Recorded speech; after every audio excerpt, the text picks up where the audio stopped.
misaotra sy ankasitraka an'Andriamanitra mbola velonaina dia andaontsika angataka amin'Andriamanitra koa ny fotsika hiandray ny teny tsy ho zatra eto amin'ny fanatrehan'Andriamanitra fotsiny asandrato ny vavakao kay masina tsara indrindra kay nay aminahaka an' Jesosy misaotra betsaka anao zay Jesosy malala fa mbola tonga eto amin'ny fanatrehanao mankasitraka Jesosy ny amin'ny eksitanjaka ary fahasalamana mankasitraka ny tantananao anay nanomboka hatramin'ny voalohany janoary ny 2024 ka mandrapahatonga ny 13 desambra 2024 teo aminay foana Jesosy ny fahasoavanao sy ny famindraponao teo ny takatry ny sainay teo ny tsy takatry ny sainay teo ny nahavery hevitra anay teo ny nampifaly anay teo ny nampitomany anay fa zany fahasoavanao sy ny fahatsaranao zany ny fitiavanao dia tsy niala taminay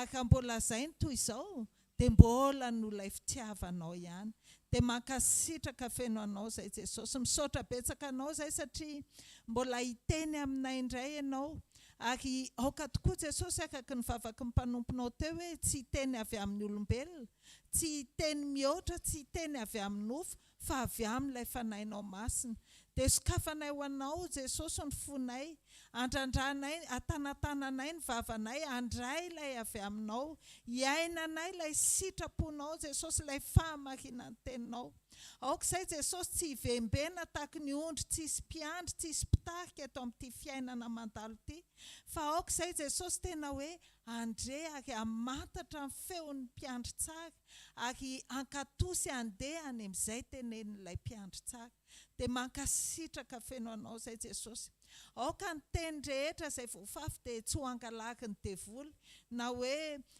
ho fehezy ny fanahiany izao tontolo izao fa aoka tena azo aina eto amin'ny fiainanay Jesosy malala azo aina eto am-ponay ary fantatro Jesosy fa raha ohatra ka nanome ny teny ianao dia hoe tsy izany tompony teny Jesosy malala fa ianao fa zany voalohany indrindrany tianao ampianarina amin'ny alalan'izany teny zany dia mankasitraka feno anao zay Jesosy dia rainay mandrakizay ny anaranao amen mahazaho toerana tompoko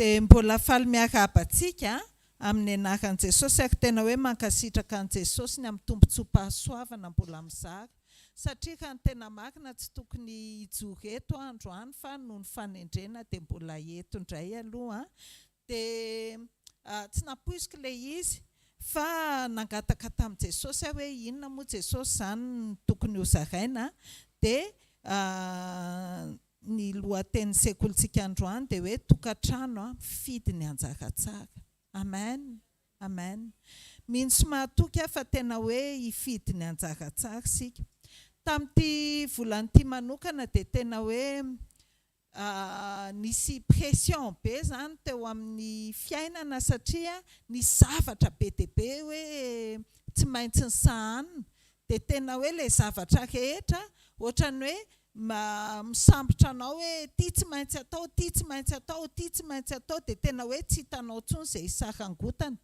dia ao anatin'ilay izy rehefa manaiky hoentiny izay zava-misy izay ianao dia very fiombonana satria tsy maintsy amin'izao izao tsy maintsy manao an'izao tsy maintsy vonjenao ny asa tsy maintsy vonjenao ny adidy tsy maintsy vonjenao ny fanompona ny tokantrano tsy azonao avela be dia be ny zavatra sahaninao dia lasa ohatrany hoe oka aloha Jesosy fa ianao micomprendre dia tsy manana fotoana ianao hiainona an' Jesosy sy hiombonana amin'i Jesosy nefa izao ny tsarovy rehefa ianao tafasaraka amin'i Jesosy dia tsisy fiadanana tafatoetra izany eo rehefa ianao tsy ampy fiombonana amin'i Jesosy dia tsisy zavatra mandeha izany raha mbola ny nofinao sy ny sainao no hitondranao ny fiainanao fa tsy maintsy tsika miaino an' Jesosy sy mangataka amin'i Jesosy tokantrano mifidy ny anjara tsara dia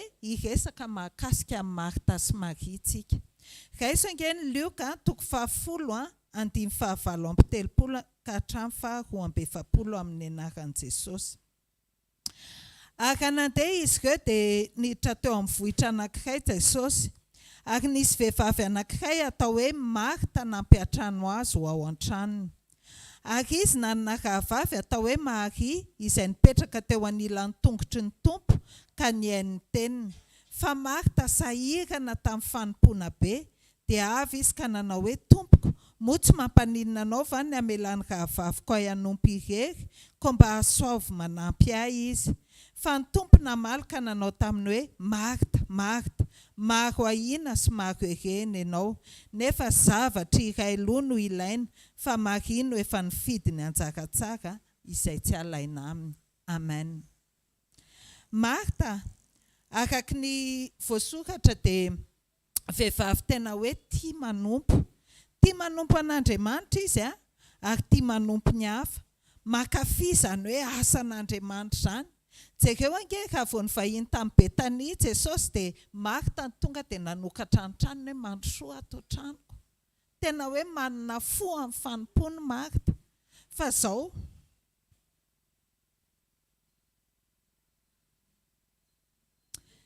andrasa alohan'ny fa zao dia zao Marta vehivavy tena hoe tia manome ny tsara indrindra mandrakariva avy aminy rehefa manao zavatra. Izy ilay mahafantatra ny tokony atao rehefa hoe miseho ny tranga ary manao ny fomba rehetra mba ho tomombana amin'ny atsakany sy andavany, tena hoe impeccable ny zavatra rehetra izay iandraketany. Indrindra moa izany hoe fandraisana ny vahiny manan-kaja tahaka an'i Jesosy izany. Araka ny voavaky teo dia niatrano tao amin'i Jesosy Marta. Araka ny mahazatra dia manao ny zavatra rehetra ho tomombana izy mba hanomezana haja sy voninahitra an'i Jesosy. Fa nisy kely kosa ny ao anatiny, hitanao indraindray tsika matoa manao an'ilay zavatra tsara izay dia te handray retour hoe izy kosa ny aloha tena mahay mandray vahiny, izy kosa ny aloha tena mahay sakafo, izy kosa ny aloha misy an'izay retour izay andrasantsika any amin'ny olona. Izay ilay hoe impression an'ny hafa, appréciation an'ny hafa, ny approbation an'ny hafa, tiantsika dia izay koa no navoan'ny Marta. Izay no nampahatonga an'i Marta ohatrany hoe sahirana kely izy nahita hoe rehefa tonga hiantranao aminy Jesosy dia tena hoe tiany hoe impeccable daholo ny zavatra andraisana an'i Jesosy, ary frustré izy rehefa nahita amin'ny Maria hoe toa mitoetra fotsiny eo an-tongotry Jesosy. Satria mieritreritra izy hoe za daholo ve izany no nanao ny zavatra rehetra, fa Maria ve izany hipetra-potsiny eo, dia ahoana izany raha tsy vitako tratra n'ilay pression hoe za mbola tokony hanao an'izao, mbola tokony hanao an'izao, tokony hanao an'izao, dia ahoana izany? I Maria tia mitoetra fotsiny eto. Rehefa nahita amin'ny Maria ny safidy ny toetra teo an-tongotry Jesosy sy hiaino azy Marta dia tafotohina tamin'ny Maria izy, ary naloto fo ka nanery an'i Jesosy haniraka ny Marta hanampy azy amin'ny fanompoana be. Nanitsy azy anefa Jesosy ary nanambara taminy hoe Marta, Marta, maro ahina sy maro ereny ianao, nefa zavatra iray aloha no ilaina, fa Maria no efa nifidy ny anjara tsara izay tsy alaina aminy. Amen. Tiany Jesosy ary akaiky ny fony ny ankonan'ny Marta sy Maria sy Lazarosy.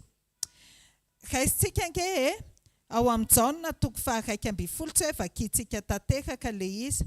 Fa rehefa narary mafy Lazarosy dia satria efa nanana fifandraisana akaiky tamin'i Jesosy Maria sy Marta dia tsy nisalasala izy naniraka pakan'i Jesosy mba hanasitrana ny Lazarosy. Ka napakan'i Jesosy izy ireo nefa dia izao ny zavatra nitranga. Jaona 1:20 2:4. Ary rehefa reny Jesosy izany dia hoy izy tsy ho fahafatesana no anton'izany aretin'izany, fa ny ampisehoana ny voninahitr'Andriamanitra mba hankalazana ny zanak'Andriamanitra.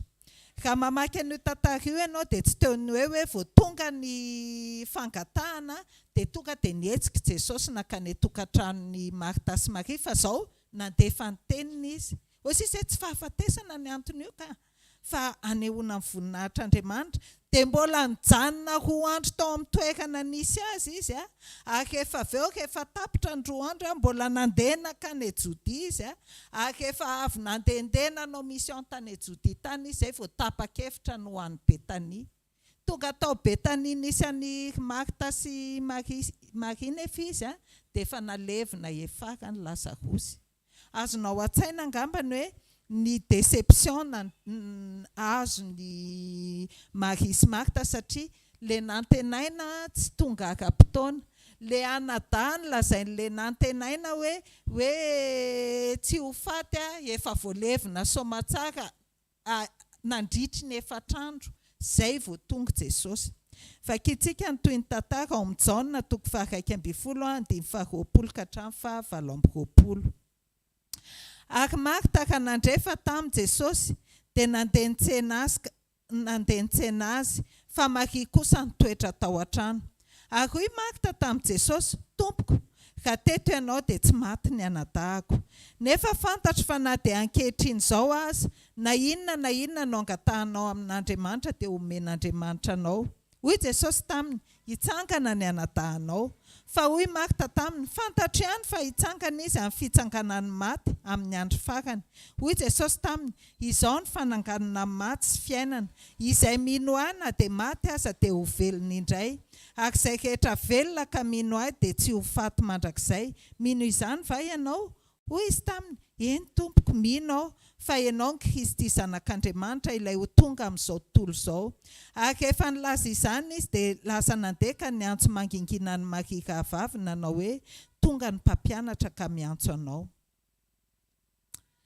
Marta tena hoe vehivavy mpamonjy sekoly ihany izy na dia maro herehana satria tena mahafantatra tenin'Andriamanitra izy. Hitanao nanome tsinikely an' Jesosy izy hoe raha teto ianao tena tsy maty ilay anadahako dia namaly azy Jesosy hoe afaka nitsangana ny anadahanao dia fantany tsara hoe marina izany voambaranao izany tena hitsangana izy fa tsy izao amin'ilay teneninao izao fa amin'ny fananganana amin'ny andro fananganana. Fa hoy Jesosy hoe non, afaka nitsangana izy izao, manakavaly foana, mahalala tenin'Andriamanitra be dia be Marta ary manakavaly ka resaka tenin'Andriamanitra satria ohatra n'asa ianao izy tonga eto amin'ny sekoly foana. Amen. Fakitsika toizantsika mivaky teny ao amin'ny Jaona 2:2-7-30. Hoy Jesosy, esoro ny vato. Hoy Marta, anabaviny maty taminy, Tompoko, maimbo izy izao fa efa efarany izay. Hoy Jesosy taminy, tsy voalazako va? Fa raha ino ianao dia ho hitanao ny voninahitr'Andriamanitra. Dia nesoro ny vato. Ary Jesosy dia nanandratra ny masony ka nanao hoe Ray misaotra anao aho fa efa niaino ahy ianao. Raha izao dia fantatro fa miaino amin'ny mandrakariva ianao, fa noho ny vahoaka mitsangana manodidina no ilazako izany mba hinony fa ianao no naniraka. Ary rehefa nanao izany teny izany izy dia niantso tamin'ny feo mahery hoe Lazarosy, mivoa. Dia nivoaka ny maty, nisy fehipaty ny tanany sy ny tongony sady voafehy mosoara koa ny tavany. Hoy Jesosy tamin'ny olona, fa ao izy ka avelao andeha. Amen.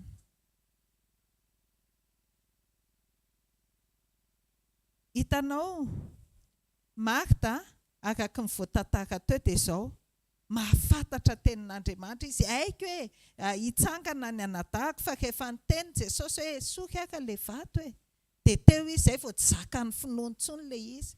Ohatra antsika ihany indraindray, mahafantatra tenin'Andriamanitra fa rehefa tonga ilay zavatra tsy maintsy hatrehana dia eo tsika miparitaka ilay finoantsika.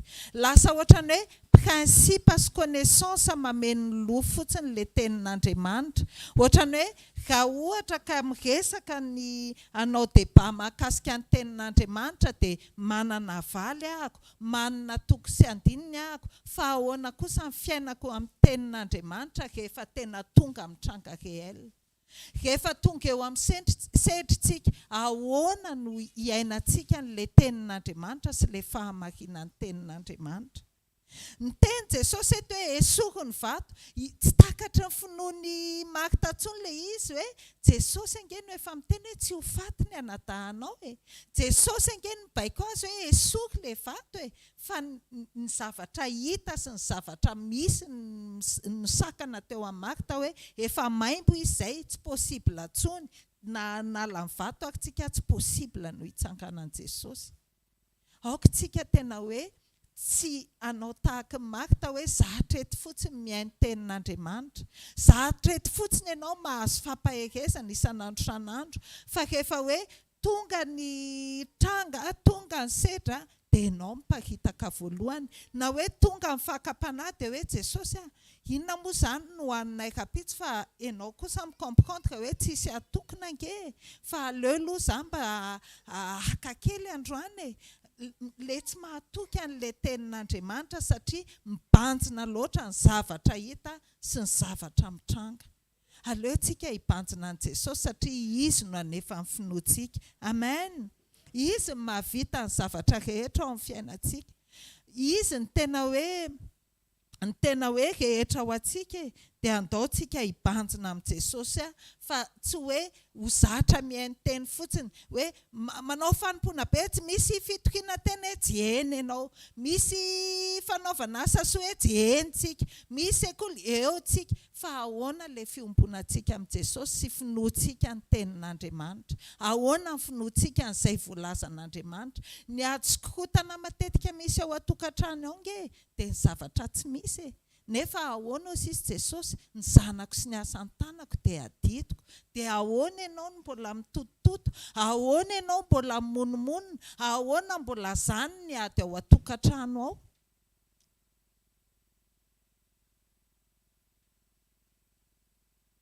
Raha fehezina mahakasika ny Marta dia izao, izy ilay vehivavy mafana fo, marana-tsaina, feno zotom-po, tia manao fanompoana, perfectionniste ary manao ny tsara indrindra rehefa hoe manao ny fanompoana, mahalala tenin'Andriamanitra be dia be, fa izao tsy ampy fiombonana amin'ny Jesosy. Fantatra ilay tenin'Andriamanitra fa tsy ndray fo tamin'i Jesosy izy. Aoka tsy ho tsika izany. Maria kosa nenefany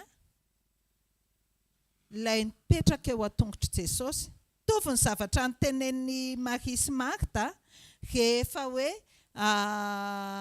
tonga Jesosy, rehefa tafahoana tamin'i Jesosy izy dia niteny ohatra ny tenin'ny Marta izy hoe raha teto ianao dia tsy maty ny anadahako, fa izao ny ankohaka teo an-tongotry Jesosy izy.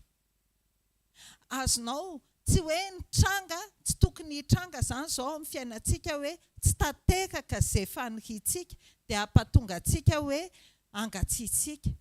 Indraindray tsika ohatrany hoe mitaky amin'ny Jesosy izany hoe za kosa ny ange Jesosy efa manompo anao e, za kosa ny ange Jesosy efa mamafy e, za kosa ny ange Jesosy ny andro toko-piainako ny fiainako manontolo efa natolotro anao e, dia ahoana mbola velona anao hitranga ihany izao zavatra izao, ahoana ny tokantrango tsy mba jerenao, ahoana ohatrany hoe manana droit tsika hitaky n'inona amin'ny Jesosy. Fa izao tokony ohatran'ny Maria tsika, mafy taminy izany tena hoe mafy izany hoe maty ny anadahany, ary tsy tonga teo Jesosy nitsidika an'ilay izy, fa izao tsy nampiala azy teo an-tongotry ny Jesosy ny tranga. Aoka tsisy ninninona hampiala antsika eo an-tongotry Jesosy, fa na marary ary na olana ary ny fontsika dia andao hitoetra tsara eo an-tongotry Jesosy, hiaino izay lazain'i Jesosy, hankatoy izay lazain'i Jesosy, hiaina izay lazain'i Jesosy. Amen. Hitanao, hitan'i Jesosy loatra ny ratra-po tao anatin'ny Maria, nefa hitan'i Jesosy koa ny fiankohofany na dia teo ary ny ratra nahazo azy, dia izao votona alahelo izy dia nitomany Jesosy. Marta nampiseho tenin'Andriamanitra be, nizaka tenin'Andriamanitra be, fa tsy nitomany Jesosy, fa nanitsy Jesosy. Fa attitude Maria kosa tonga dia nampitomany an Jesosy. Nalahelo koa Jesosy hoe zange efa niteny, fa naninona ny tsy ninonareo ilay teniko, fa maninona ny nalevonareo Lazarosy, Fa namaty akangely Lazaro za efa miteny fa tsy ho faty izy afaka atsangako izy ary afaka ataoko zao dia zao zany. Fa ny tena nahatouché an Jesosy dia hoe na tsy tateraka ary ny sitrapon Maria mbola nahazona azy ny ankohaka ny fiombonana tamin'i Jesosy. Aoka tsisy ninninona hasaraka antsika amin'i Jesosy. Aoka tsisy ninninona hoy sisy Paoly izay hoe inona no hasaraka amin'ny fitiavan'i Kristy, fa hafatesana va, fa hantrana ve, tsisy ninninona hozy izy. Na kapoka na inona ary tena tsisy ninninona nahasaraka azy tamin'i Jesosy koa. Aoka tsika tsy ho tonga eto fotsiny hiay ny tenin'Andriamanitra. Aoka tsika tsy ho tonga eto fotsiny par principe mba ho hitan'ny olona hoe, fa aoka tsika ho tonga eto hiombona amin'Andriamanitra. Ny eto ohatrany hoe invitation hisakafoanantsika tsirairay avy samy mihinana. Fa tsy eto ilay fiombonana amin'Andriamanitra. Eto fanovozana eto ohatrany hoe lavadrano hanovozantsika tenin'Andriamanitra. Fa ilay fiombonana ilay ianao mangingina hoy izy ny mpanompon'Andriamanitra teo miaraka amin'ny Jesosy.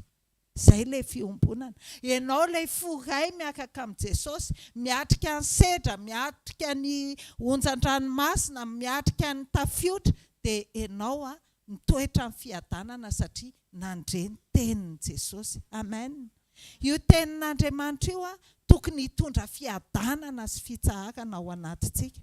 Hitanao Maria, ny sedra tahaka ny sedrantsika senao izy, fa zao ilay niombona foana izy dia zao ohatrany hoe tsy nisy erreur intsony ny parcours-ny. Tsy nisy ny teny taminy hoe hoeto ny menaka manitra ao anatin'ny menaka manitra dia hosory amin'i Jesosy. Fa ny fanahin'Andriamanitra ny tonga dia nitaona azy hoe andana hosory io tomponao io. Dia ny fanahin'Andriamanitra mitarika azy amin'ny zavatra rehetra izay ataony satria sy feno fiombonana amin'i Jesosy. Tsy mila mitotototo izy hoe inona moa izany no tokony ataoko amin'ny tompoko. Satria tamin'io fotoana io, tamin'ny fotoana nanosora amin'ny Maria an'i Jesosy, mbola i Marta ihany ny traiteur teo nanompo tao amin'ny Simona boka. Fa Maria kosa tsy ohatra Marta hoe firy nisan'ny olona, firy n'izao ilay fanompona be, fa izao Maria namoaka ny rehetra nananany, nametraka azy teo an-tongotry Jesosy ary namoaka ny tongony Jesosy tamin'ny volondohany. Ohatr'izany koa Maria, rehefa nitsangany Jesosy dia izao, izy koa tarihan'ny fanahin'Andriamanitra foana izy. Nahita ny Jesosy voalohany. Azonao ve? Mety hoe diso ny motifa nahatongavany tao fasana satria hanositra ny Jesosy ny antony hahatongavany teo, fa izao ahita ny Jesosy nefa miprograma ny Jesosy taminy. Amen. Afaka tsy hitotototo izao senao rehefa tsara fiombonana amin'ny Jesosy. Aoka tsika tena hoe hisafidy ny anjara tsara.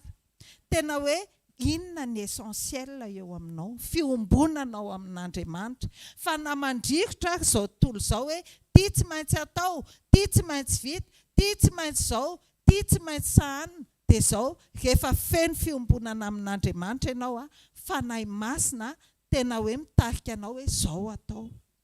Ny fanahy masina manamboatra anao mba hanananao ilay toe-po sy ny toe-panahy araka an'Andriamanitra dia manaiky ny zavatra rehetra. Amen. Mampanaiky ny zavatra rehetra Andriamanitra rehefa feno fiombonana amin'Andriamanitra ianao. Amen.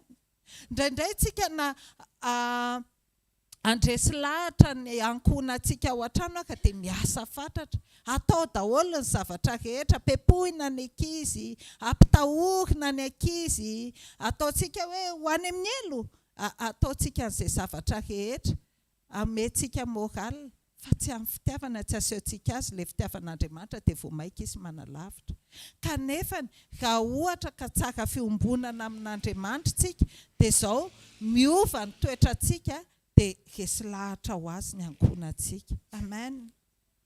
Maria tsy hoe parfait ny parcours-ny hatramin'izay, fa hitanao tsara fa izy ilay vehivavy janga, ilay saika nitoraham-bato, ary tratra teo mihitsy teo ampitsangatsangana izy noentin'ny vahoaka ho tokaam-bato teo amin'i Jesosy fa zao Jesosy tsy mijery ny lasanao fa Jesosy mijery ny ao am-ponao androany ary ny eritreretinao atao rapitso. Amen. Aza manamelo tenany amin'ny lasanao fa raha miaiky ny fahotantsika sika dia mahatoky sy marin'Andriamanitra afaka nadio antsika ho afaka amin'ny tsy fahamarinana rehetra. Fa mikonte amin'Andriamanitra androany dia hoe ianao ve anapa-kevitra ny iray tanteraka aminy, ny iombona aminy, ny ankatoa azy tsisy fepetra. Sarotra tsy voatery ho mora ilay izy fa zao nanome ny fanahy masina izy afaka hanampy antsika sy ianao. Amen. Te hampahery anao hoe mahery mbola tsy tapitra ny tantarany. Amen.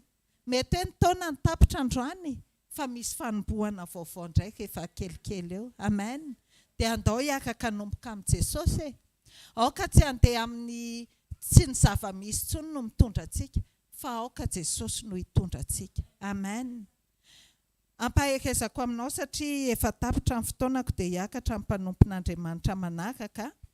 Hozizy Jesosy amintsika androany. Raisiny Matthieu 21:20 andimy fahavalo amby roapolo ka hatramin'ny fahatelopolo manao hoe mankanesa ty amiko ianareo rehetra izay miasa fatratra sy mavesatretana fa izao no hanome anareo fitsarana. Entony ziokako aka mianara amiko fa malemy fanahy sady tsy miavonam-po aho dia hita fitsarana ho amin'ny fanahinareo ianareo. Fa mora ny ziokako ary maivana ny entako. Dia manasanao koa amaky ny Matthieu 5:5-7 ka hatramin'ny 7:telopolo amin'ny anaran'i Jesosy manao hoe ary noho izany dia lazaiko aminareo hoe aza manahy ny amin'ny ainareo dia izay hohaninareo na izay hosotroinareo na ny amin'ny tenanareo dia izay hotafianareo. Moa ny aina tsy mihoatra noho ny hanina va ary ny tena noho ny fitafiana. Tsinjovo ny voromanidina fa tsy mba mamafy na mijinja na mitaona ho any an-tsopitra eny. Ary ny rainareo izay any an-danitra mamelona azy. Moa tsy mihoatra lavitra noho ireny va ianareo? Ary izy ao aminareo na dia manay azy no mahay manampy ny andro iainana na dia kely monja azy. Ary nahoana ny manay ny amin'ny fitafiana ianareo? Dinio tsara ny faniry ny voninkazo any an-tsaha. Tsy mba miasa na mamoly ireny. Nefa lazaiko aminareo fa na dia Solomona natao ny voninahiny rehetra azy tsy mba nitafy tahaka ny anankiray amin'ireny. Ary niahatra any an-tsaha izay ihany anio ka hatsipy any am-patana rapitso no ampitafian'Andriamanitra toy izany. Tsy maika va ianareo kely finoana dia aza manay ianareo ka manao hoe inona no hohaninay na inona no sotroinay na inona no hitafianay. Fa izany rehetra izany dia katsahan'ny jentilisa fatratra fa fantatry ny rainareo izay any an-danitra fa tokony ho anareo izany rehetra izany. Fakatsao aloha ny fanjakany sy ny fahamarinany dia hanampy ho anareo izany rehetra izany. Ary amin'izany dia aza manany amin'ny ampitso ianareo fa ny ampitso hanainy azy ampy ho an'ny andro ny ratsy miseho eo aminy. Amen. Ary farany raisitsika ny Jaona 5:12 andiny 4 ka hatramin'ny 9. Hozizy ny tenin'Andriamanitra. Tomoera amiko ary izao aminareo. Tahaka ny sampany tsy mahay mamoha azy raha tsy miray amin'ny voaloboka izy, dia toy izany koa ianareo raha tsy miray amiko. Izao ny voaloboka, ianareo ny sampana. Izay miray amiko ary izao aminy dia mamoha be izy. Fa raha misaraka amiko kosa ianareo dia tsy mahay manao na inona na inona. Raha misy tsy miray amiko dia ariana ny ivelany tahaka ny sampana izy ka malazo ary angonina izy ka hatsipy ao anatin'ny afo dia ho may. Raha miray amiko ianareo ka mitoetra ao anatinareo ny teniko dia angatao izay tianareo na inona fa ho tonga aminareo izany. Izany no ankalazana ndraiky mba hamoaza anareo be ka ho tonga mpianatra anareo. Amen. Ny andrasan'i Jesosy amiko sy aminao ve dia izao tsika miray aminy ihany. Amen. Aoka tsika iray tanteraka amin'Andriamanitra hampitoetra ny teniny ary hanao ny sitrapony tsisy fepetra fa rehefa izay ny tanteraka dia mandamina ny zavatra rehetra izy. Amen. Ndao tsika hitsangana hivavaka. Jesosy mankasitraka feno anao izay ny amin'ny teninao ary mangataka izay Jesosy malala mba ho tafatoetra ao am-ponay izany teninao izany. mbola iainy ny teninao izay hoentin'ny mpanomponao izay Jesosy malala. Aoka tena hoe tsy isy asan'ny Satana hanembatsembana ny fiainonay ary ho tafapaika ataom-ponay ny teninao sy ny sitraponao Jesosy iainanay. Ary isafidy izay Jesosy manomboka amin'ity faran'ny andro ny taona 2025 ity hanana fiombonana mihoatra aminao ary hankatony teninao ary izay no hitantana ny fiainanay mandritry ny 2026 indray. Misaotra betsaka Jesosy amen. Tehaka tsika ndraisantsika amin'ny mpanompon'Andriamanitra manaraka.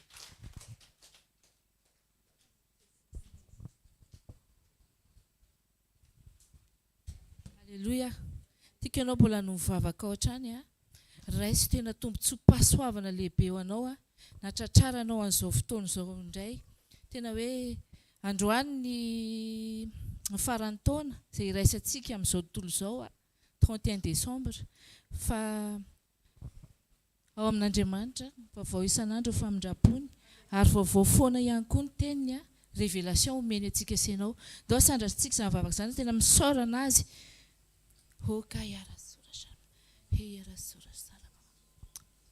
Ary masina tsara indrindra mankasitraka anao hatrany izay Jesosy. Misaotra anao izay tena hoe menao tombontsoa-pahasoavana indray izay mbola tena hoe natratra izao andro an'io izao indray ahafahanay indray mihaino teninao ary ahafahanay tena hoe manaiky ho ahitsy ny teninao indray androany. Apetraka eo am-pelatananao hatrany Jesosy ny fiainanay tsirairay avy satria ny teninao tokoa ny fanilo ny tongotra ary fahazavan'ny lalanay. Raha izaran'izany mpanomponao dia rakofy ny herinao hatrany fanahy masina mba tsy teniteny foana mba tsy teny mihoatra fa izay avy aminao ihany. Dia kasio ihany koa ny tsirairay avy mba hahandray mba hitena hoe hatakatra ny révélation izay ampitondrainao ao anatin'ny teninao. Ho aminao rery izany voninahitra izany Jesosy averinao aminao izany mankasitraka Tompo amin'ny anaran'i Jesosy. Amen. Mazoto toerana. Alléluia. Ao tsara tsika rehetra. Ndao tsika tehaka mafy aloha dia raha tsika an'i Jesosy. Alléluia. Sekoly tokantrano androany tena hoe fitiantsika atao anatin'ity fotoanandroany ity ny sekoly izay rentsika nandritra nyity taona ity. Amen. Maromaro izay tena efa rentsika izay. Alléluia. Mino fa tena hoe tondra fanalahidy lehibe amin'ny fiainantsika tsirairay avy reny fampianarana be dia be nentin'ny mpanompony tsirairay avy teto ireny. Amen. Raha hijery manokana ny olana ao anatin'ny tokantrano sika dia ny anisany voalohany tena hoe mampisy ny korotana dia ny mahasamy hafa ny olona tsirairay avy. Izany hoe eo mason'Andriamanitra ny olona anankiroa dia tahaka ny olona anankiray ihany ozy izy mpivady. Amen. Fantatritsika tsara izany. Ary izay olona tsirairay avy izay nefany manana hevitra roa tsy mitovy samy manana ny azy. Amen. Nefa tsy maintsy ampiraisina hitovy hevitra anankiray. Misy toetra anankiroa samy manana ny azy fa tsy maintsy hoe atao izay iraisan'izay toetra anankiroa izay. Ary eo ny tena olana satria matetika tsy manaiky ny mpivady ny iray hevitra raha samy mitazona ny heviny izay amin'ny hevitra anankiray na minoatra hoe misy zavatra tsy maintsy ho tapahana irana manapaka ao anatin'ny tokantrano.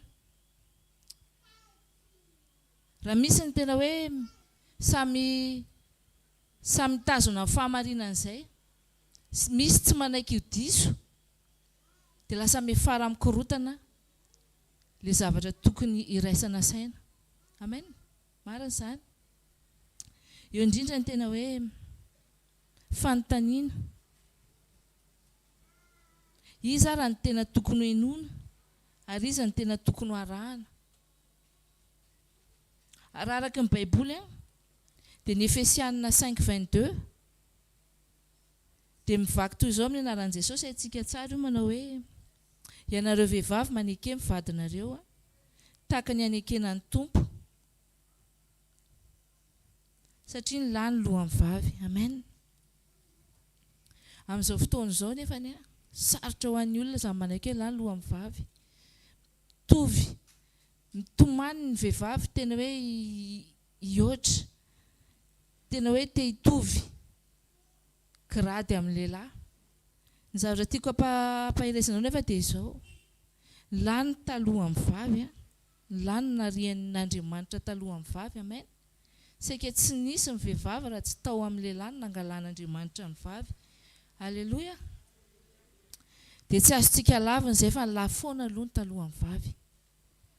Ary manarak'izay ihany koa, ny fahamarinana tsy azo lavina dia ny lahy ny nahazo teny fikasana tamin'Andriamanitra voalohany, izay vao mivavy. Izany hoe ny lahy ny nahazo direktiva izay tokony ho arahany, napetrany lahy tao aminatin'ny vavy avy eo, izay tsy maintsy tokony ho arahan'ny vavy. Amen.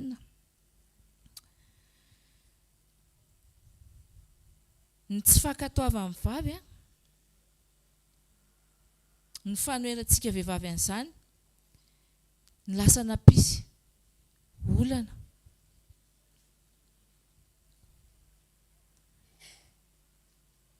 Lasa mampisy fisarahana, miafarany fisarahana mihitsy arany. Ao amin'ny Genesis 2:2-9 dia tena hoe napetraka Andriamanitra. Ndao jerentsika vetivetiny, haintsika tsara io fahalovakitsika mihitsy izy. Genesis 2:2-9 dia mivaky toy izao amin'ny anaran'i Jesosy hoe, ahoana ozy izy? Ary Jehovah Andriamanitra ozy izy nandidy andra-lehilahy ka nanao hoe ny azo rehetra amin'ny sany. Io zany le teny fikasana io. Amen. Meny Jehovah any lahy voalohany dia an'ny Adamo zany.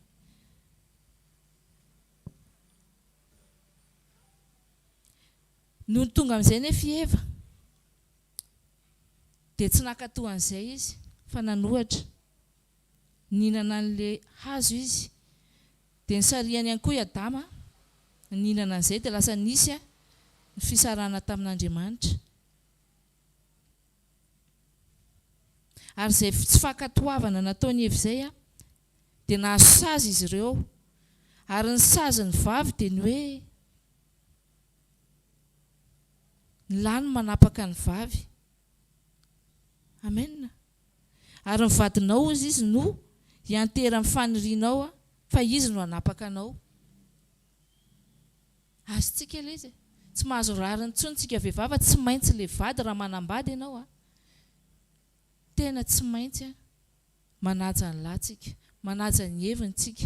Izao kosa nefa misy sary anankiray tiako hipetraka ao anatintsika tsirairay avy momba izany tokantrano izany.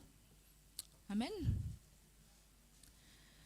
Ny tokantrano dia tahaka ny ozy izy ny ten'Andriamanitra dia olona anankiray. Izany hoe raisitsika imagina olona anankiray izany ilay tokantrano. Dia ny loha, ny saina, ny vatana, Jesosy Kristy izany ity vatana ity, fa misy ny saina, fanahy masina sy ny aty amin'ny loha Jesosy. Dia ny tongotra ny décision, fa ny tanana dia ilay mpivady. Azontsika ve ilay sarisary an-tsaina? Ny mpivady dia tahaka ny reto tanana havia sy havanana reto. Ny tanana havia sy havanana dia tsy mahavita ninina raha tsisy vatana. Amen. Dia ilay vatana Jesosy Kristy. Raha vao tsy miombona amin'ny Jesosy Kristy mpivady dia tsy mahavita na inona na inona. Tsy afaka ny androso izy, afaka ny havita ihany izy. Fa saingy izao, afaka maka vatana hafa izy raha tsy Jesosy ilay izy dia mety ho zavatra ratsy no vitany. Azontsika ilay izy. Fa Jesosy, rehefa Jesosy miombona amin'ny Jesosy ilay mpivady anankiroa dia afaka ny havita zavatra izy. Alleluia. Io tanana io koa taddio nefa afaka miasa irery io tanana io. Saingy izao lasa vesatra ho an'ilay tanana anankiray irery ny asa. Ary tsy havita zavatra be izy fa tsy maintsy miara-miasa ny tanana anankiroa. Izany hoe tsy maintsy miara-miasa ny mpivady. Misy andraikitra tsirairay avy raisin'ny mpivady ao anatin'ny tokantrano. Amen. Ary ny tongotra ozy izy tsika teo dia le décision na le fanapahan-kevitra amin'ny mpivady. Inona no miainga aty amin'ny fo zany Jesosy, fiombonana aminazy, dia aty amin'ny saina, ny fanahy masina, mitarika amin'ny mpivady an'izay zavatra tokony atao. Dia avy eo ilay mpivady miasa, mandeha ny tongotra mitondra ny décision ho amin'ny anjara voatendry hatanterahany tena hoe tokantrano sambatra. Amen. Ny tanana koa, rehefa miasa rery ilay tanana, dia mila fanampiana ozy izy ato raha vao tsy miasa zany ny anankiray, dia tsy feno ilay andraikitra. Dia mety hitady namana hafa ty tanana ty hoe mila fanampiana, dia afaka ny ampiany tanana hafa io izay mampisy an'ilay hoe lasa misy fandrafiana ilay tokantrano izay. Lasa misy vatana hafa sy misy tanana iray hafa indray zany hanampy any, nefa azonareo an-tsaina ve ilay endrikendrika. Lasa hoe tanana iray hafa manampy tanana iray hafa, tsy hitovy hevitra iny, tsy havita zavatra be ihany koa fa lasa hafahafa. Azontsika izy fa tokony hoe vatana iray, tanana roa, gauche sy droite. Ary tsika nareo tanana gauche droite ireo raha dia misy hoe droitier na gaucher. Dia ilay droitier zany ataontsika hoe lehilahy, dia ilay vavy manampy. Raha anao zavatra tsika dia ity tanantsika anankiray ity, anao zavatra fa manampy foana ity iray ity. Tsy mety raha hoe ity tsy anaiky dia ity eo zany dia ifandritra hoe tiaka ary tiaka ty. Fa mila mifanaiky ilay izy, dia Jesosy ny lohany. Amen. Fiombonana amin'ny Jesosy. Halleluja. Misy andraikitra ozy izy tsika teo dia mila fantatry ny tsirairay avy izay andraikitra izay raisinao anatin'ny tokantrano. Mety efa fantatry tsika ihany izy fa ndao hampatsahivina mba tsy hisian'le hevitra tsy mitovy le hoe samy manao hoe ny hevitra ihany ny marina na ny hevitra ihany ny marina. Amen.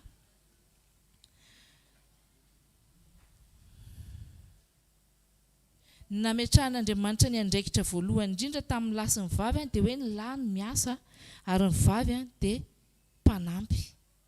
Izay hoe ny lahy ilay miasa dia ny vavy manampy. Halleluja, tsy lavintsika izany.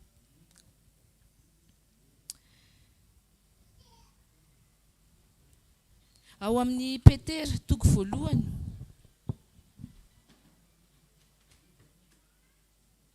Petera toko voalohany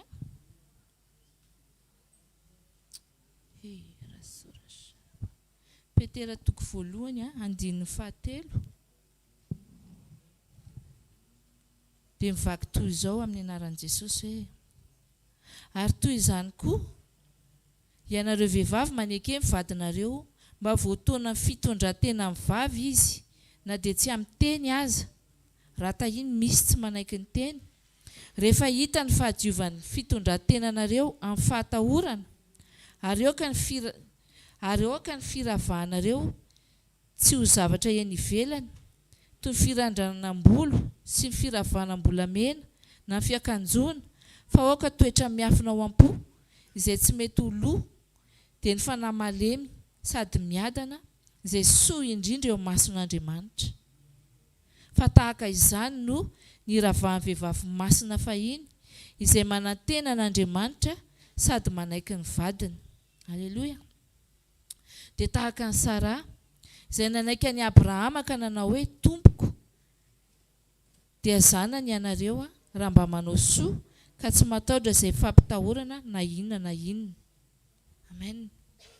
Io zany ny andraikitry ny vavy aloha, ny vavy ny tonga dia raisintsika voalohany. Inona avy izy teo? Maromaro izy teo. Maneke mivadinareo izy dia tena hoe mila manaiky tsika. Amen. Sarotra manaiky fa tsy maintsy izay ilay izy satria ny lahy manapaka ny vavy. Raha misy ny hevitra tsy mitovy dia mila mifampiresaka dia miara-manaiky avy eo. Afaka mametraka tsika fa tsy afaka tena hoe tonga dia manao didy hoe tsika za manana fahamarinana fa ianao diso dia tia ny tokony ekena. Fa tena hoe mila manaiky ny vehivavy, mila mana fitondran-tena tsara ny vehivavy, dia manaja ny lahy zany ny fanajana ny lahy. Amen. Mila madio izy, tsy ety ivelany ihany, tsy hoe manao izay metimety, make-up, manao volo tsara tarehy, fa indrindrindrindra ny ao anaty. Amen.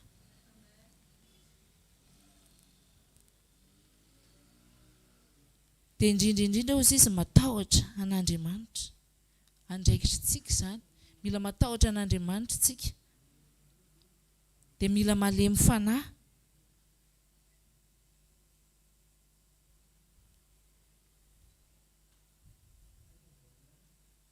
Alléluia. Hey, mila malemy fanahy izy sady mila miadana, mampiadana. Amen. Tadidio fa rôle antsika vehivavy anatin'ny tokantrano dia zava-dehibe, miankina amin'ny fitondrantsika, ny atmosfera efa nizaraiko teto moa zany indray andro hoe ny atmosfera entintsika ao anatin'ny tokantrano mampilamina ny tokantrano.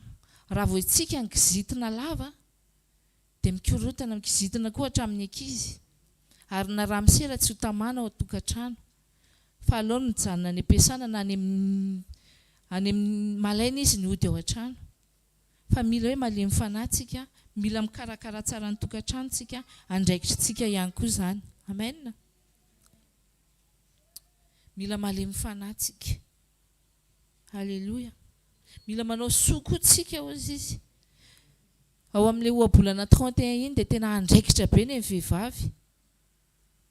Haitsika tsy anjery iny angambany, tokony ho haitsika ny vehivavy tsy anjery satria iny tena adiditsika, tokony hoe ho ataontsika iny.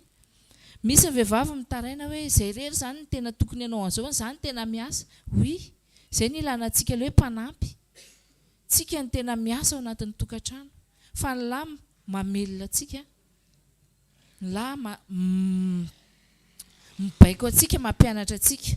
Dao tsika na hijery ny andraikitry ny lahy indray dia avy eo tsika nazava andreo hatrany foana. Ny andraikitry ny lahy indray ozy izy dia ahoana? Verenantsika ilay Efesianina teo, Efesianina 5.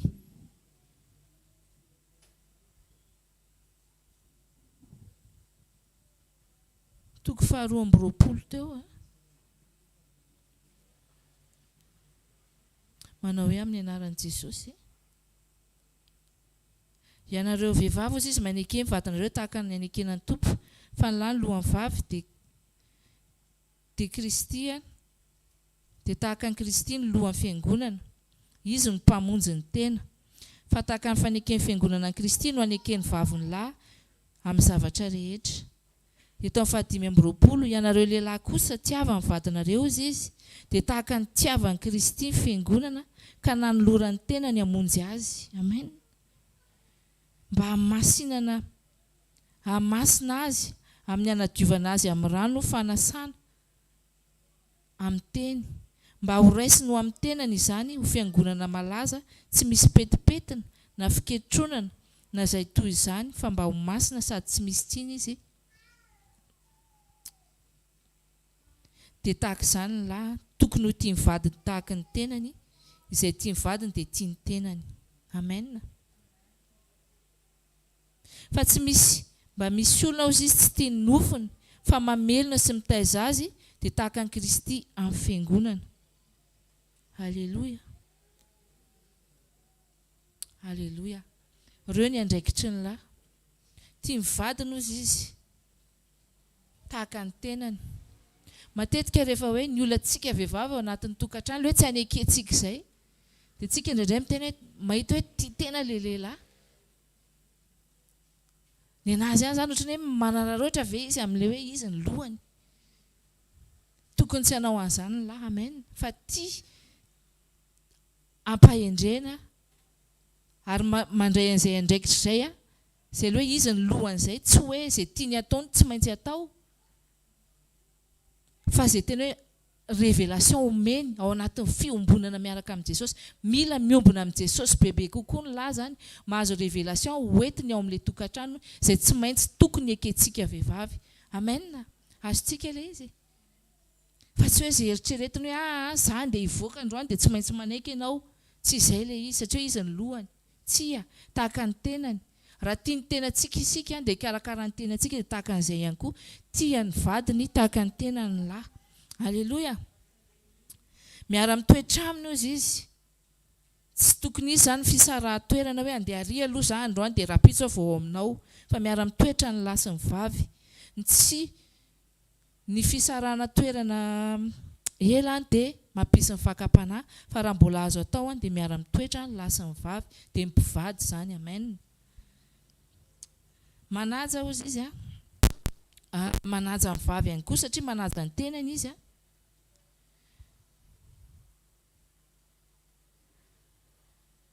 amin'ny tahaka ny fanaka malemilemy. Mamonjy anazy ozy izy teo. Ary ihany koa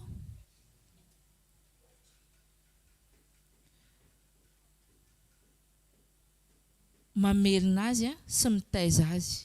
Amen. Zay ilay vakitsika teo. Mamelona azy sy mitaiza azy.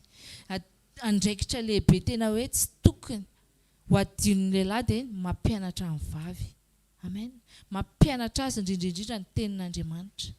Tadidio fa tsy fampiany lehilahy mampianatra ny fampianarana ny vadiny ao an-tokantrano dia lasa mabolila an'ilay vehivavy lasa mahatonga azy tsy pakatoa, lasa mahatonga azy anao hoe lasa mametraka hoe izy indray ny lohany fa tsy ny lahy. Amen.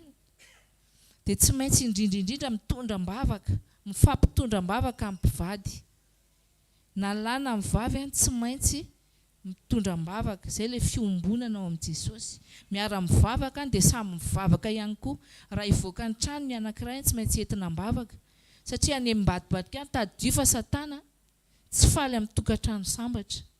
Ary ny tena hoe zavatra tena hoe ataony amin'izao andro farany izao raha motika ministera anankiray izy dia tsy maintsy ny tokantrano mpanompon'Andriamanitra ao amin'io ministera io ny simbainy voalohany. Raha motika firenena izy dia tsy maintsy ataony betsaka ny rava tokantrano ao anatin'ny firenena. Ary rehefa rava ny tokantrano raha tsy taizany ankizy dia maratra fony rehetra dia lasa feno aizina manarona ny tany. Azontsika ilay izy. Ka izay indrindra hoe tena hoe mila andraikitra lehibe tsy maintsy raisin'ny lahy sy ny vavy ao anatin'ny tokantrano.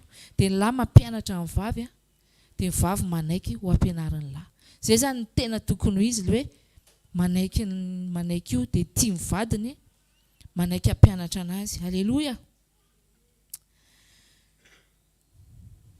Tokony hifanaja ny lahy sy ny vavy. Ary ilay fampianarana ny tadidio fa fampianarana lahy, ny vavy mampivoaka an'ilay ohabolana 31 dis io amin'ny vehivavy.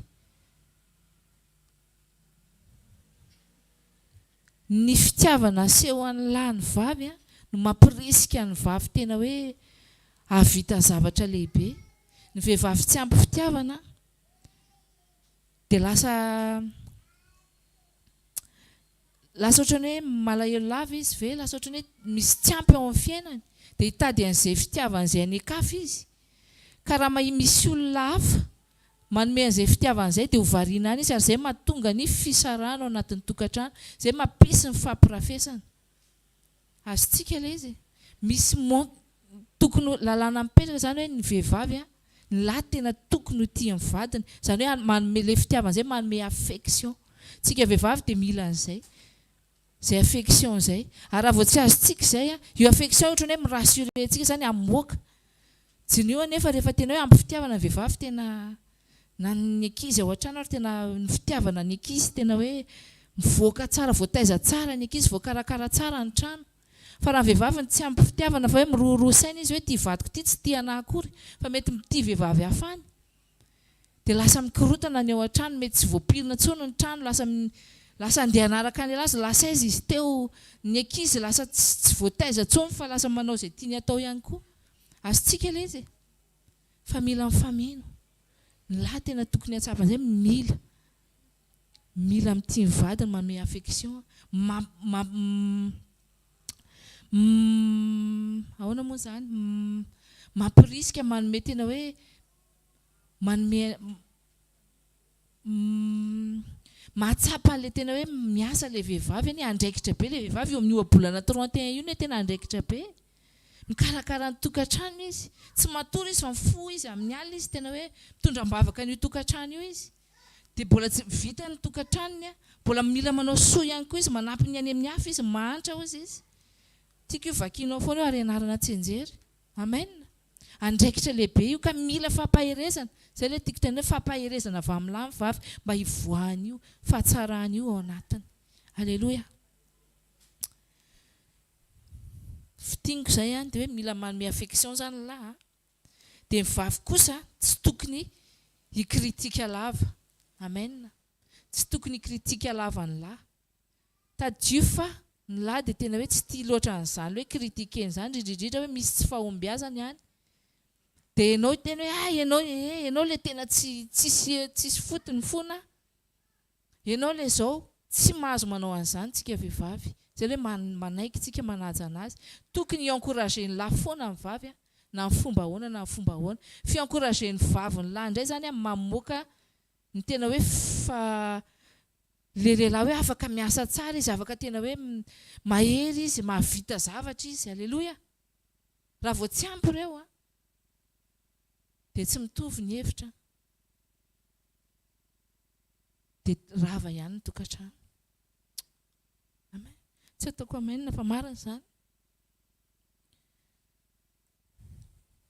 mila mifanaraka ny hevitra tsy amin'ny didy jadona fa mila communication ny tokantrano inona ny tianao tsika vehivavy zany mila manontany ny lahy foana aloha satria izay hoe izy manapaka inona ny zavatra ilainao inona zao ny zavatra hoe tokony ataoko raha eny fa na zay zavatra hoe eritreretintsika efa mety ary aleo manontany ny lahy foana maka permission hoe za te hanao anty ahoana ny hevitrao alleloia dia nitsodrano ny lahy mampivoaka an'le succès ataontsika azontsika ilay izy raha tsy mahazo tsodrano amin'ny lahy mivavy mety mahavita n'iny ihany izy ataoko hoe hitanareo ilay tanana anankiroa ny teneniko teo raha ity indray zany ohatra hoe ianao tsy gaucher fa forcenao ohatra hanoratra ianao zao ianao droite dia forcenao hanoratra mahasoratra ihany iny fa ohatra ny ratsiratsy ilay soratra azontsika tsy mivoaka ilay fahatsarana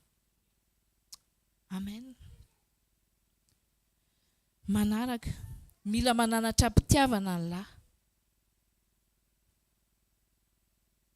dia mitandrina ny vehivavy mba tsy hoe hitondrako hoe hitanareo ohatra ny hoe zao ny ainako tany amin'ny tokantrano zao ny tezana anahy dia tsy maintsy ohatr'izay koa ny tokantranonao azontsika izany koa anisany manimba ny tokantrano lehilahy tsy voatery hoe hitovy amin'ny nitezan'ny ray aman-drenitsika vehivavy atsika ny lahy fa amin'izay tokony hoe ananarany atsika dia manaiky tsika amen alleloia ireo andraikitra rehetrarehetra ireo dia tena hoe mila ho ataon'ny mpivady ao anatin'ny tokantrano raha tiatsika tena hoe andeha tsara ny tokantrano ary tsy efara amin'ny fisarahana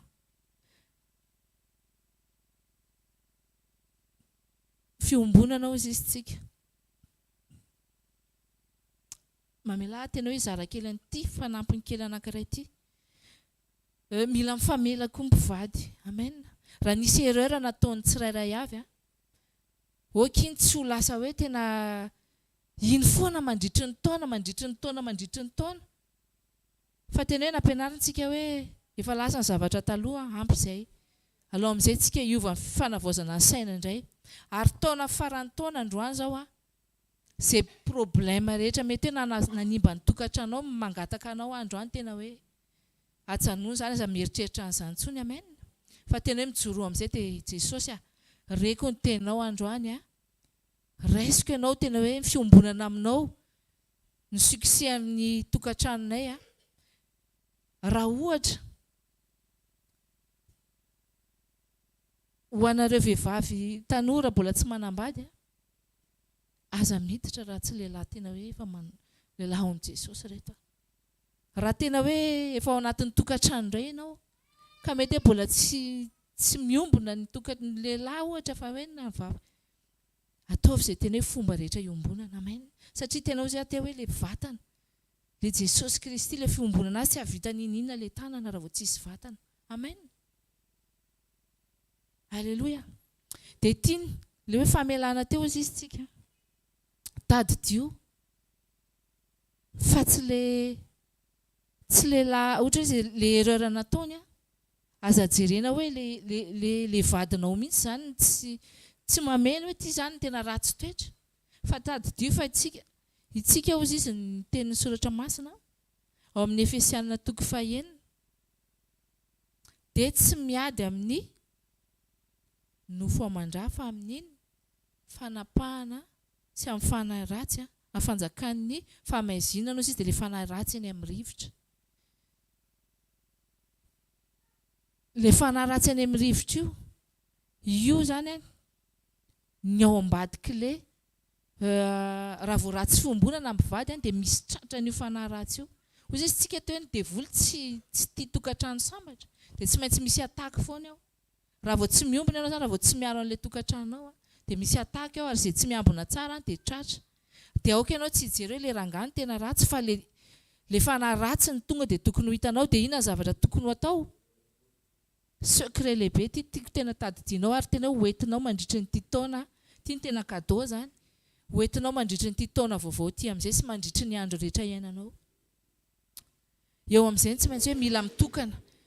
Andraikitra be tsika vehivavy tena mila miombona eto tsika miaro ny tokantranontsika amin'io ratsy io. Amen. Arovana amin'ny ran'i Jesosy ny tokantrano mba tsy hidiran'io fanahy ratsy io. Tsy lehilahy ny ratsy ozy fa io fanahy ratsy io. Raha manao zavatra tsy mety izy zany dia aza jerena hoe ty mihitsy ny ratsy, fa le fanahy ratsy ao ambadiky niny mampirisika azy anao an'iny. Dia ny fiadivanao an'izay dia tsisy afa-tsy ny hoe fitolomana ozy izy dia amin'ny fanapahana. Inona le fanapahana? Le ianao le mitokana miombona an' Jesosy dia ao amin'izay ianao mivavaka mametraka hoe Jesosy araka ny teninao menao tokantrano nofo iray ihany izay araka ny teninao, dia hoe tenin'Andriamanitra hoe izay nakamban'Andriamanitra ka tsy hosarahan'olombelona dia tonga eto androany. Ianao le Andriamanitra mpitsara dia tonga eto androany tena hoe hijoro hanapaka an'ity asa maizina, amin'ity fanahy ratsy miatra amin'ny tokantranoko ity. Mila mijoro tsika. Amen. Tsy hanaiky aza manaiky izany, fa mila mijoro tena hoe hanapaka fanapahana ao fiombonana. Mila mahery tapahako ny ozana rehetra ny entin'ity fanahy ratsy ity. Mety hoe hampisy fijangajangana eo amin'ny tokantrano, mety hampisy fisarana, mety hoe hampisy tsy fidovian-kevitra. Taloha misaotra an'i Jesosy satria tena hoe nampianariny an'izay. Rehefa misy ny olana dia ohatrany hoe lasintsika mandeha mitady mpanompon'Andriamanitra izay tena hoe lasintsika mihazakazaka ny mpanompon'Andriamanitra eto ambavaka tompoko fa misy an'ity olana ity tena miatra eo amin'ny fiainako. Izao nefa ny teneniko anao, ianao no tena mila miady voalohany. Amen. Satria ady eo amin'ny fiainanao io. Dia mila mijoro, mila manapaka an'io, ary io fanapahana io eo aminao ilay izy miatra dia ianao mila manapaka. Fa manampy anao fotsiny ny mpanompon'Andriamanitra amin'ny fitondranam-bavaka, fa mila miasa ihany koa ianao. Amen. Raha vao tsy mahatakatra an'izay tsika dia resy. Fa mila tena mijoro amin'ny alina, tsy andranomaso intsony ny ilain'i Jesosy. Dia tadidio fa Andriamanitra tsy Andriamanitra ny sentiment izy, fa Andriamanitra ny teniny. Dia tonga eo aminazy ianao, ho an'ny olona manana problema tokantrano zany eto, ndana miombona mirindrina ao amin'ny tokantranonao, atero eo amin'i Jesosy ty hoe Tompo izao ny olako, misy ty olona tady hampisaraka anay ohatra. Fa androany amin'ny joro Jesosy ianao no nampirainao, io vavolombelon'ny tokantrano hoe tadidio fa io Andriamanitra io dia momba ny tokantrano. Amen. Ary tena hoe mihaino izy vehivavy manambady eo amin'ny tokantrano. Alleluia. Eo amin'izay ianao manapaka. Inona daholo ny fiarovana, eo ambany eo izy dia hoe misikina mila tena hoe fiarovana. Haitsika tsara eo misikina n'inona ny loha, ny valahana, rehetrarehetra, ny tongotra, ary indrindrindra ny bouclier, finoana.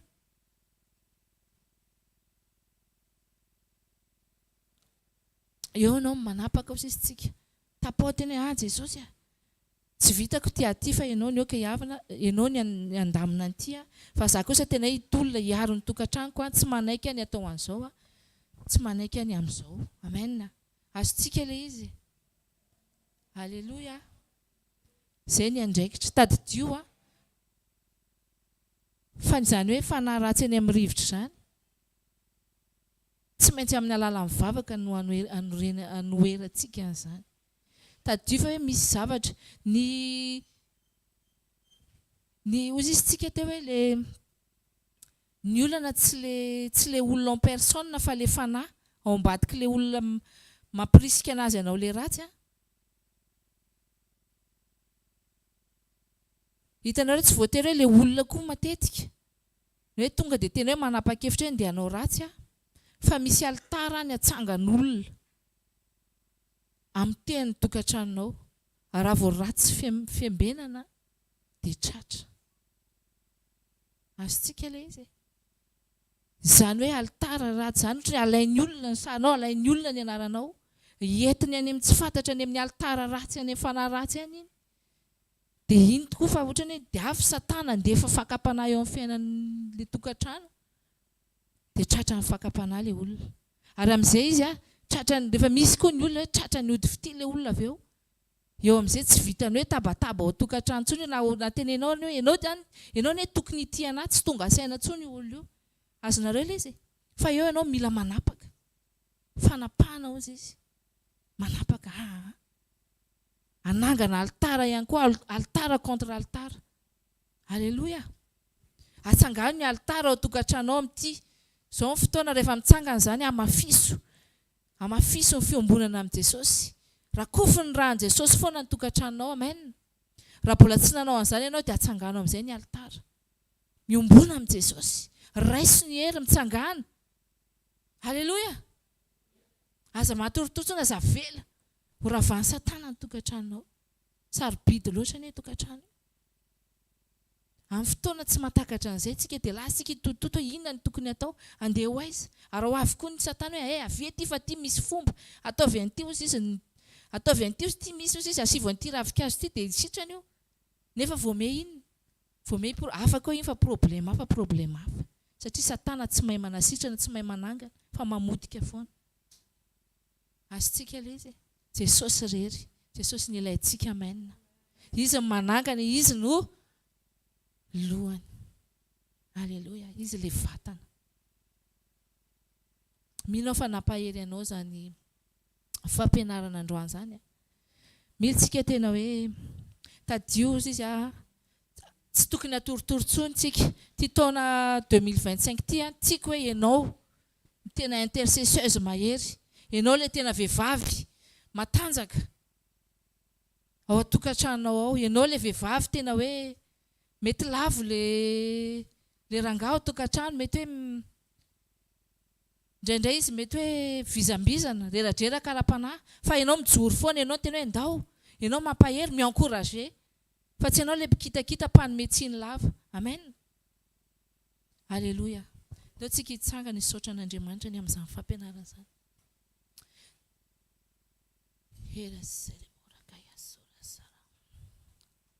Misaorany amin'ny teny rehetra izay renao nandritra nyity taona ity. Misaotrany amin'ireo fampianarana rehetra, angatao ny fanahy masina tena hoe ametraka an'izany ao anatiny mba ho tadidy. Mba ho tadidy foana ireny teny rehetra ireny. Satria ireny no ampinga, ireny ny tena hoe entintsika, ireny ny sabatra edivantsika. Entintsika miady mandresy eo amin'ny fiainantsika. Asandrato mivavaka ao ary. Tiaka ianao hivavaka mafy tena asandrato. Asivo afo ao anatinao ao. Tena hoe izay afo izay ny anapaka. Anapaka an'izay fanjakany maizina izay. Ray masina tsara indrindra. Tena misaotra anao izay Jesosy. Misaotra anao izay ny amin'ny teninao. Misaotra anao izay ny amin'ny fampianarana. ary indrindra misaotra ny amin'ny révélation zay amenao mpanomponao a zay apitraka zay ampahery ny tokantrano maro a zay mety hoe ao anatin'ny olana amin'izao fotoana izao. Ny teninao tokoa Jesosy ny tena hoe io ny fiarovana anay, io ny tena hoe sabatra entinay a edivanay amin'ny asa maizina, amin'ny fanjakan'ny aizina. Mangataka izay fa anay masina tena hoe manomboka izao ianao ny anaitra, ianao ny tena hoe amenao anay, ianao ny ampisy ny hafa ao anatinay tsirairay avy a, mba tsy hatoritory tsony izay, mba tsy hanaikinaiky fotsiny izay, fa tena hoe hiady araka ny tenao, tena hoe mila miady mivonona mandrakariva, miaro ny tokantranonay, miaro ny tenanay, na amin'ny fakapanahy, na amin'ny zavatra ratsy rehetra ataon'ny Satana amin'ny tena anay. Mankasitraka tompony amin'ireo teny rehetra, nomenao mpanomponao nandritra an'izay fotoana maro izay a. Oka izany teny izany ho voatahiry atao anatinay ary tena hoe ho tadidinay ka ninona amin'ny fotoana nitranga ny olana dia efa fantatra ny tokony ataonay. Misaotra fa anay masina satria ianao ilay mpanolo-tsaina, ianao ilay namana, ilay tsy manary mihitsy a, fa ilay manampy a amin'ny fotoana rehetra. Misaotra indrindra ihany koa Jesosy fa ianao ilay mpamindra fo, ianao ilay tena hoe mpanangana, ianao ilay mpanarina, ianao ilay pilier, ianao ilay vatana ilainay ao amin'ny tokantranonay. Mankasitraka Tompo a, averinay anao hatrany ny voninahitra. Misaotra ny amin'izay tena hoe fotoana rehetrarehetra izay, mankasitraka ny amin'izay mbola ho ataonao rehetra ihany koa amin'ny fiainanay. Amin'ny anaranao Jesosy ny anaovanay izany mivavaka izany. Alleluia. Amen. Tahiny Jesosy daholo tompoko.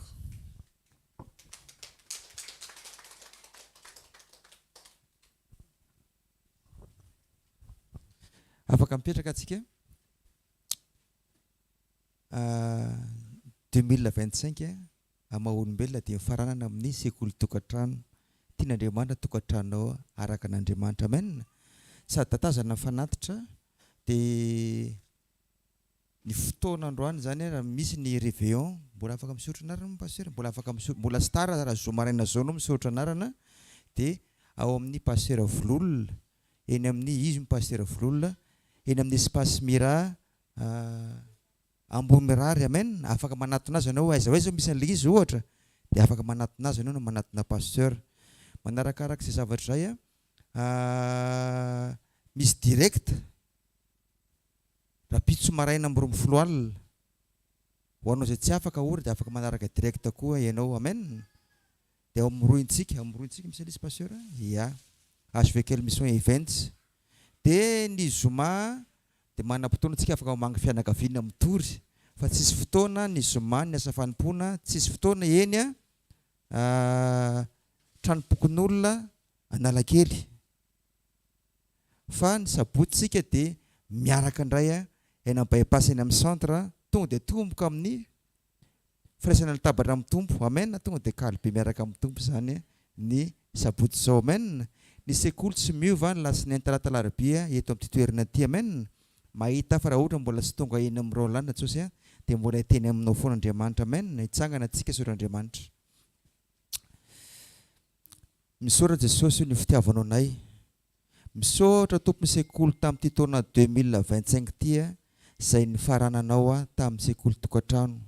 Misaotra ny amin'ny teny, misaotra ny amin'ny fanambarana, misaotra ny fanokafana ny masom-panahinay, misaotra fanampianao anay fa ny masino, misaotra ny famirapo famelan-keloka, misaotra ny amin'ny fanasitrana ny toetranay sy ny fananay sy momba ny iray manontolo. Misaotra Tompo androany mbola fanena marina Tompo tamin'ity androany ity teto amin'ny fanotrononao sy mijery direct. Matoa izay Tompo tonga eto amin'ity androany ity tafijoro dia noho ianao ny fitiavanao, le planao tsy tahaka ransaina Tompo tahaka ny avol'ny lanitra noho ny tany Tompo ny fiverinao anay. Makasitraka raha eo ho anao mifankasitrana mandrakizay. Amen. Raisiny tsidrano hitanao Jehovah ka eranao, ampameram-pihitra ny tavany aminao Jehovah ka midra fo aminao, ananitra ny tavany aminao ny Jehovah ka anomena fiatanana mandehana farany miaraka amin'ny tompo ny taona 2025 ary midiry vaovao miaraka amin'ny tompo amen. Tahanao Andriamanitra amen. Zareo fahasoavana fahasoavan'Andriamanitra natao zao fahasoavan'Andriamanitra natao zao antsika rehetra amen. Dia manao fitsambara daholo tompoko raha tsy mifankahita tainy Jesosy daholo